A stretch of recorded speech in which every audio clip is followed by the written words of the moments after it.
بسم الله الرحمن الرحيم نحمده ونصلي ونسلم على رسوله الكريم أما بعد فأعوذ بالله من الشيطان الرجيم بسم الله الرحمن الرحيم قال النبي صلى الله عليه وسلم صلوا كما رأيتموني أصلي أو كما قال عليه الصلاة والسلام الصلاة والسلام عليك يا رسول الله وعلى آلك وأصحابك يا حبيب الله.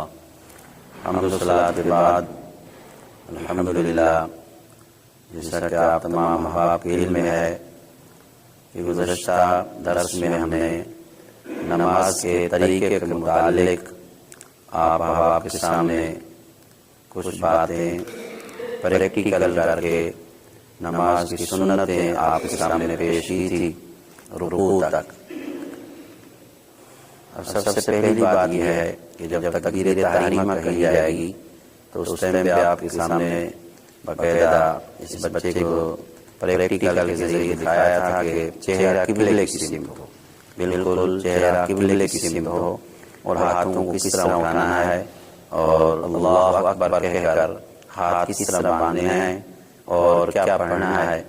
تو قیام کی حالت میں سجدے کی جگہ پہ دیکھنا ہے.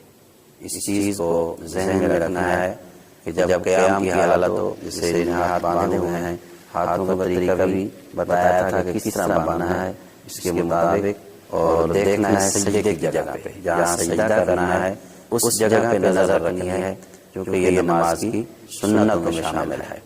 تو اس کے بعد ہم نے رکوع کا طریقہ بھی بتا دیا تھا. تو جب آدمی رکوع میں جائے گا تو رکوع کی حالت میں دونوں پاؤں کے بیچ میں جو جگہ ہے اس کو دیکھنا ہے، یعنی ایک آنکھ سے سیدھے پاؤں کو اور دوسری آنکھ سے الٹے پاؤں کو. اس طرح رکوع کی حالت میں دونوں پاؤں کے درمیان والے حصے کو دیکھنا یہ سنت ہے. تو اس کے بعد ہم نے بتایا تھا قوما، جیسے رکوع سے اٹھتے ہیں تو اس کو عربی میں قوما کہتے ہیں، اور یہ نماز کے واجبات میں سے ہے. سمع اللہ لمن حمدہ یہ کہنا سنت ہے، ربنا لک الحمد یہ کہنا مستحب ہے. اس کے بھی تین الفاظ آپ کے سامنے ذکر کیے تھے کہ ربنا لک الحمد، ربنا ولک الحمد، اللہم ربنا لک الحمد. یہ تین الفاظ استعمال کر سکتے ہیں. اگر امام کی ابتدا میں ہے تو امام سمع اللہ لمن حمدہ کہے گا، اور مقتدی یہ تینوں کلموں میں سے ایک بھی کہہ سکتا ہے. اگر اکیلا آدمی پڑھ رہا ہے، مرد و خواتین ہوں، تو یہ دونوں لفظ کہنا ان کے لیے سنت ہے. یعنی سمع اللہ لمن حمدہ یہ بھی کہیں گے، ربنا لک الحمد یہ بھی کہیں گے. اس کے بعد سورہ فاتحہ، اس کے بعد جو سورت میں لے جاتی ہے وہ بھی پورا طریقہ ہے. نماز جو سجدے سے پہلے قیام کی حالت میں چیزیں ادا ہوتی ہیں ساری پریکٹیکل کے ذریعے آپ کے سامنے گزشتہ درس پیش کی تھی. اب اس کے بعد اگلا مرحلہ ہوتا ہے سجدے میں جانے کا. تو سجدے میں جانے کا بھی سنت طریقہ ہے. بہت سے لوگ اس کے اندر بھی غفلت کرتے ہیں اور سستی کرتے ہیں اور سجدے کو صحیح طریقے سے ادا نہیں کرتے. ابھی آپ سجدے کا طریقہ کر کے بتاتے ہیں کہ سنت طریقہ کیا ہے. اور سجدہ جو ہے یہ نماز کے فرائض میں شامل ہے، اور نماز کے اہم ترین رکن کے اندر سب سے اہم ترین رکن ہے نماز کا وہ سجدہ ہے. تو سجدے کا جو طریقہ ہے وہ سب سے پہلے کیا ہے کہ گھٹنوں کو زمین پہ رکھنا ہے، پھر ہاتھوں کو زمین پہ رکھنا ہے، پھر ناک کو آخر میں پیشانی کو رکھنا ہے. ابھی جانے کا طریقہ کیا ہے؟ ابھی یہاں تک یہ رکوع سے اوپر کھڑے ہوئے ہیں. رکوع کر کے جب آدمی سیدھا کھڑا ہوتا ہے دونوں ہاتھوں کو اپنی حالت چھوڑنا ہے، یہ قوما ہے. اب سجدے میں جاتے ہوئے پہلے گھٹنوں کو زمین پہ رکھیں گے، یہ گھٹنے زمین پہ رکھ دیے ہیں. اب ہاتھوں کو رکھنا ہے، یہ ہاتھوں. اب ان دونوں کے بیچ میں سجدہ کرنا ہے. ناک رکھ کے یہ پیشانی کو زور لگا کے تاکہ زمین کی جو سختی ہے وہ پیشانی کو محسوس ہو. یہ سجدے کی تعریف یہی ہے.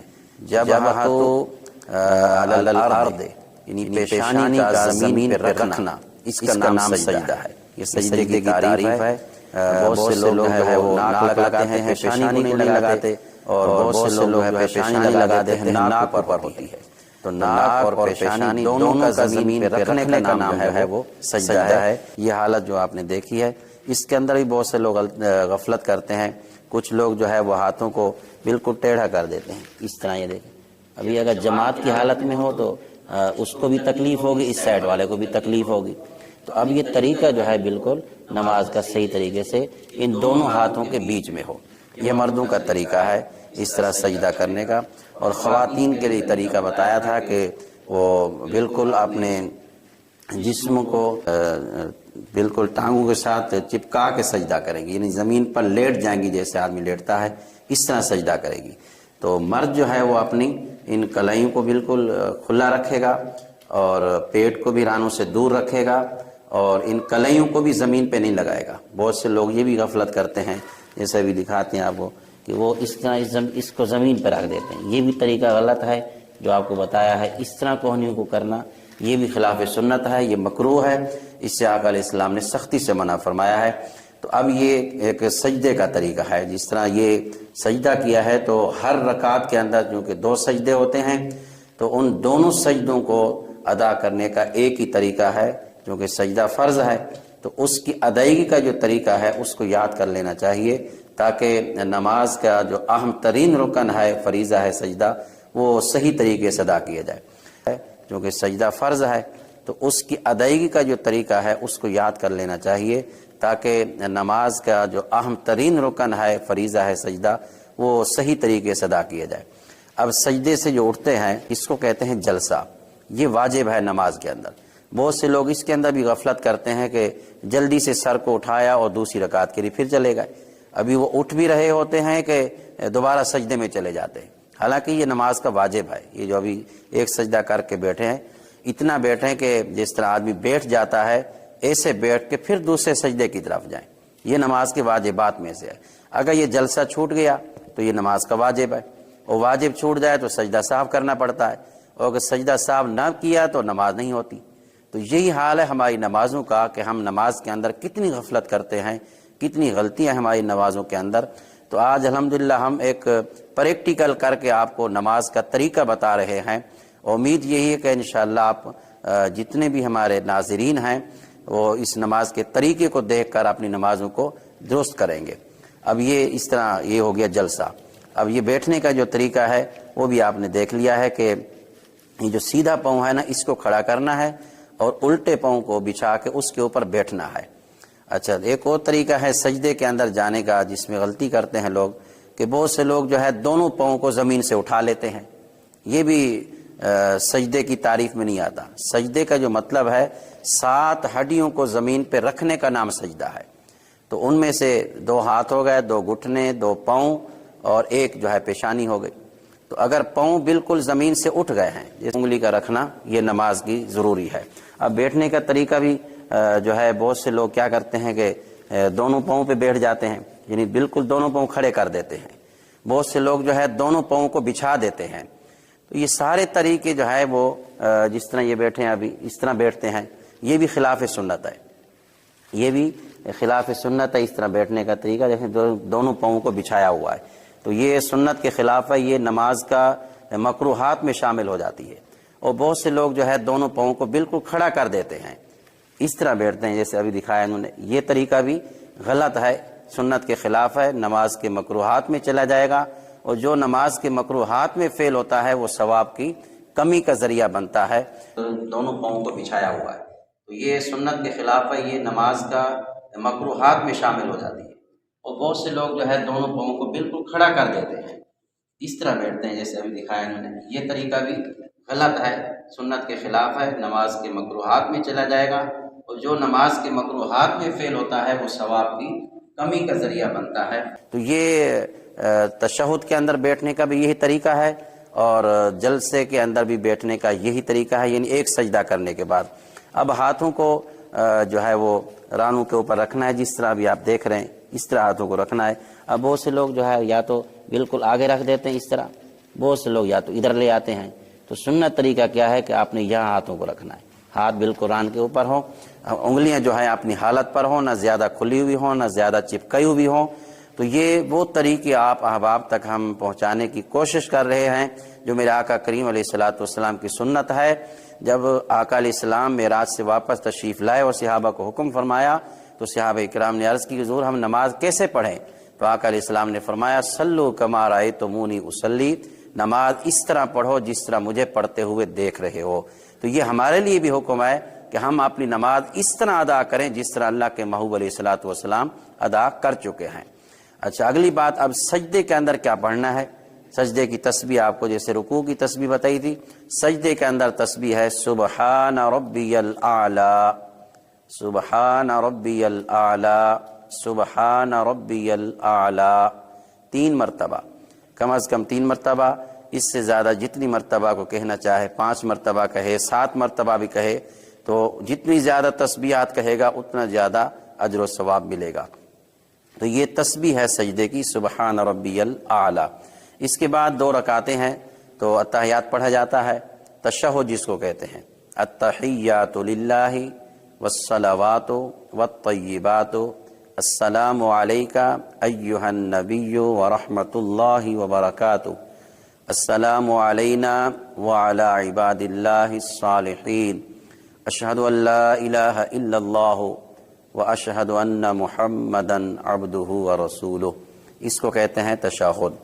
یہ اگر نماز 4 رکعت والی ہے تو یہاں تک پڑھنا واجب ہے، اور یہاں تک پڑھنے کے بعد آدمی کو اگلی رکعت کے لیے کھڑا ہو جانا ہے۔ اگر نماز جو ہے وہ 2 رکعت والی ہے یا آخری تشہد پڑھ رہے ہیں تو اس کے بعد جو ہے درود پاک بھی پڑھا جاتا ہے۔ تو سجدے کی تسبیح کا جو ترجمہ ہے وہ بھی سماعت فرما لیں، سبحان ربی الاعلی، پاک ہے میرا رب جو سب سے بلند ہے، پاک ہے میرا رب جو سب سے بلند ہے، یہ اس تسبیح کا معنی ہے۔ اب دوسری بات کہ جب سجدے میں سر رکھیں گے تو ناک پہ نظر رکھنی ہے۔ جب سجدے میں جائیں گے تو سجدے کی حالت میں اپنے ناک کو دیکھنا ہے، یہ بھی نہیں کہ آنکھیں بند کر لیں، یہ طریقہ بھی خلاف سنت ہے، ادھر ادھر نگاہوں کو دوڑائیں، یہ بھی خلاف سنت ہے۔ سجدے کی حالت میں اپنے ناک پہ نظر رکھنی ہے، یہ نماز کی سنت ہے۔ اور جب سجدے سے اٹھیں یعنی جلسے کی حالت میں اپنے سینے پہ نظر رکھنی ہے، سینے کو دیکھنا ہے، یعنی یہ ایک سجدہ کرنے کے بعد۔ اور جب تشہد میں بیٹھنا ہے تو اپنی گود میں دیکھنا ہے۔ یہ جو دیکھنے کا طریقہ ہے، تسبیحات پڑھنے کا طریقہ ہے، تشہد کا طریقہ ہے، اس کے اندر مرد و خواتین دونوں برابر ہیں۔ باقی بیٹھنے کا جو طریقہ ہے وہ ہم نے مردوں کا طریقہ بتایا ہے، خواتین کے لیے یہ ہے کہ وہ دونوں پاؤں کو سیدھی جانب نکال کے زمین پر بیٹھیں گی، یہ طریقہ ہے ان کا۔ اور سجدے کے اندر اپنے پورے اعضاء کو ایک دوسرے کے ساتھ ملا لیں گی، یعنی وہ کھلا نہیں رکھیں گی اپنے اعضاء کو۔ تو یہ سجدے کا طریقہ ہے، جلسہ بتا دیا ہے، تشہد۔ اب تشہد کا ترجمہ سماعت فرما رہے ہیں، التحیات میری قولی عبادات، یعنی جو آدمی زبان سے عبادات کرتا ہے وہ بھی اللہ کے لیے ہے، والصلوات، اور میری فعلی عبادات، یعنی جو آدمی کام کر کے عبادات کرتا ہے وہ بھی اللہ کے لیے ہے، والطیبات، اور میری مالی عبادات، جو آدمی مال خرچ کے کر کے اللہ کی بارگاہ میں عبادت کرتا ہے وہ بھی تمام کی تمام عبادات اللہ کے لیے ہے۔ السلام علیکہ، سلام ہو آپ پر، ایہا النبی، اے اللہ کے نبی، اے غیب کی خبریں بتانے والے نبی، السلام علیکہ ایہا النبی ورحمۃ اللہ وبرکاتہ، اللہ کی رحمتیں ہوں اور اس کی برکتیں ہوں۔ السلام علینا، سلام ہو ہم پر، وعلی عباد اللہ الصالحین، اور اللہ کے نیک اور صالح بندوں پر۔ اشہد ان لا الہ الا اللہ، میں گواہی دیتا ہوں اس بات کی کہ اللہ کے سوا کوئی معبود نہیں، واشہد ان محمدا عبدہ ورسولہ، اور میں گواہی دیتا ہوں کہ بے شک محمد صلی اللہ علیہ وسلم اللہ کے بندے اور اس کے رسول ہیں۔ تو آج الحمدللہ ہمارے نماز کا جو طریقہ ہے سنت کے مطابق پڑھنے کا وہ تشہد تک پہنچا ہے۔ اب اس کے بعد ہم تیسری رکعت کا طریقہ فرض کے اندر، سنت مؤکدہ میں اور سنت غیر مؤکدہ میں تیسری رکعت کو پڑھنے کا طریقہ کیا ہے اور آخری اتحیات کے بعد کیا پڑھنا ہے وہ انشاءاللہ اگلے درس میں آپ کی خدمت میں پیش کریں گے۔ اللہ تعالی ہماری اس کاوش کو قبول فرمائے اور ہم سب کو سنت کے مطابق نماز پڑھنے کی توفیق عطا فرمائے۔ وآخر دعوانا ان الحمدللہ رب العالمین۔